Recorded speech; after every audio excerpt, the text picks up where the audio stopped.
Hey, what's up? There's still a podcast. Literally, I am shocked beyond myself. It's been 7 hours. Not 7. It's going on 7 hours. It's going to be 7 hours at 3 p.m.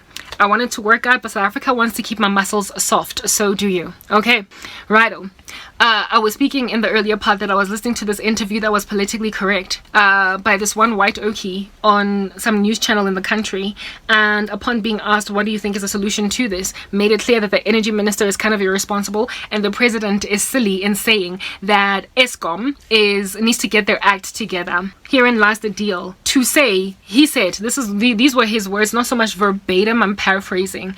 This man said, how in the world does Cyril Ramaphosa say that Eskom needs to get its act together, and that as a result of trying to undermine the government, they are literally just throwing the electrical infrastructure of the country under the bus? Like, do you know what this electricity crisis is doing to the whole country? It's basically decimating its economy and rendering it hollow, naught and ash. We might as well go back to the Stone Ages, where we'd never ever advance at all in anything technological. Might as well also throw out all of the food out of the refrigerators in our FMCGs and put it down the Juske River, like all those people that drowned in that ritual sacrifice of some strange pastor in this land. Might as well throw it all away, and so therefore not only impoverish but also starve your citizens on the ground just because you refuse to switch on electricity. Why, oh why would one little organization be allowed by a president of a country to do that much damage to the land? Do you see that every response of Cyril Ramaphosa and all of his band of miscreants, frankly, including the energy minister, do you not see that they are just giving an answer because they gotta give one,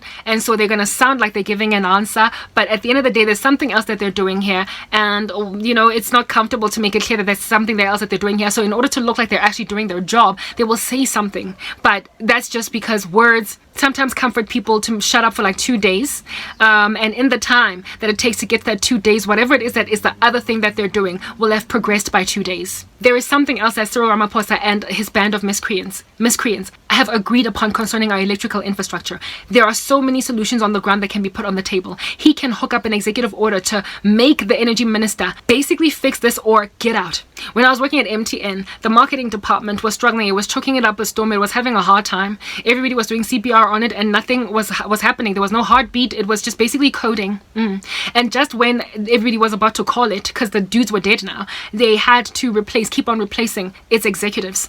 And these executives were all placed by the CEO of the organization on a 6-month probation, that if they don't flip the organization or the circumstances, if they don't rescue it to some kind of a lookable level within 6 months, we're going to replace you again, because we're sick and tired of flatlining. We're sick and tired of being tied to tubes. We don't want life support. We just want to live. So in the time before I got fired for no reason at all from my job, I think in about 2 years I had seen 3 marketing executives. It was quite a sorrowful time, frankly. Morale was down like no man's business. Well, that is what under heaven a president in a country ought do. That's his job. When a minister is just failing to fix something that is as dire as the apartheid crisis in the country, you must put the dude on a 6-month contract, a probation, that if you don't flip the model in a way that I can see some feasible results with some kind of percentage values that can be presented to me on a table, if I can't see it mathematically in an Excel spreadsheet that you have actually improved this by even a small margin, 2%, you're getting out. You've got 6 months, energy minister, to show me what you can do. Are you different from the last one and the last one and the last one? If I'm going to hire you and pay you a whole bunch of millions per annum to fix the situation of energy in this country, you have got to display to me that you make sense in a way that I can trace, in a way that I can quantify, in a way that I can read off an Excel spreadsheet and be like, I guess you improved the situation by 2%. That's what a responsible president ought to do. Not merely speak about how it is that you're not doing your stuff. Eskom is a parastatal, right? That's what it's called. And the energy minister is directly, basically under Cyril Ramaphosa. Cyril is his boss. The president is his boss. He is responsible as the energy minister to go and have conversations with this parastatal called Eskom and tell them that Eskom, you've got 5 months to live. And if you want to enter into remission skin as a cancer patient, you will undergo this kind of chemotherapy, and if you don't do it, you die.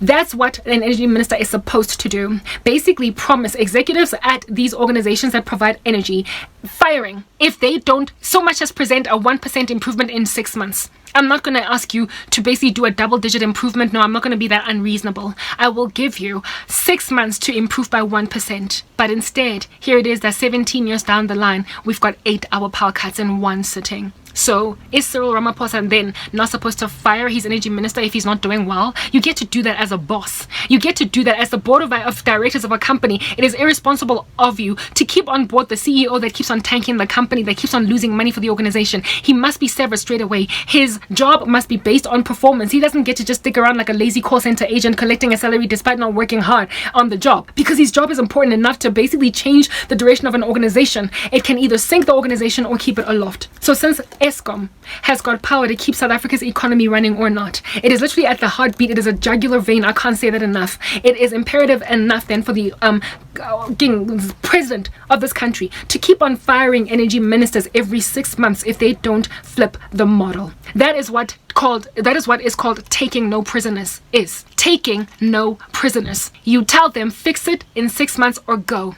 And it doesn't matter if you keep on getting 3, 4, 5, 10 within 1 year executives. If they fail, they gotta go. So energy minister running his entire term with the president himself that chose him when he entered into office. You don't get to blame Eskom. It's been wreaking havoc for a minute, and it has got way too much power as a energy provider, one, when there are so many other options. There is obviously something else that is very nefarious that they are doing on the side that they don't want to tell anybody about. Of course they won't. It belongs to a secret society, Freemasonry or something like that. Yeah. And so for those reasons, in order to fulfill some kind of other nefarious agenda, we have no idea what it is. They are speaking on like news platforms. Fix it, Eskom. Like they are scratching each other, or at least appearing to be scratching each other on the surface, while they deliberately ignore a crisis that I believe is a Galilean dialectic, in the sense that they are creating it on the ground in order to cause so much panic and so much catastrophe and pandemonium on the ground that when then they finally rock up in a rescuey Superman, Spider-Man state, they will then be respected for having rescued the day, which is why I believe they refuse to take counsel concerning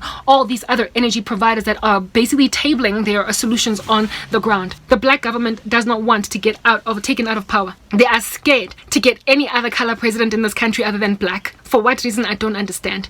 And for those reasons, they are prepared to let a dire strait situation run miles upon miles until the country is desperate enough to take anything at all. Anything at all. Understand that if you've been endured through a 24-hour power cut, you will suddenly find a 4-hour power cut feasible to accept every single day of your life for the rest of your existence in the country. If you have been endured through a 5-hour power cut, all of a sudden when they cut your power for 1 hour, you will find it reasonable. Except any emerging economy that indeed anticipates that it should get to any level of first world status should not be taking in their stride at all. With no weather disaster, no tsunami, no hurricane, they should not take in their stride at all, even a 1-hour power cut. But in South Africa, we are being made to think that it is better to have 2 3-hour power cuts. Sorry, to have 3 2-hour power cuts a day than to have one that is lingering for 8 hours like this. They are literally conditioning us to accept a status quo, an existence, a general like balance. What is the word that I am looking for? They want to cause an equilibrium in us of acceptance of a power cut crisis, like to create some kind of a state of being, a way that it is. We're always going to have power cuts. Take it in your stride, South Africa. But at least you're going to get to a future where you only have 2-hour power cuts every 5 days, 2 times a day, as opposed to an 8-hour power cut straight. They're conditioning us to create an equilibrium acceptance of a power cut crisis insofar as it's not so bad, and make us plan our lives around it. It is a social conditioning tactic, and it's nefarious. Next.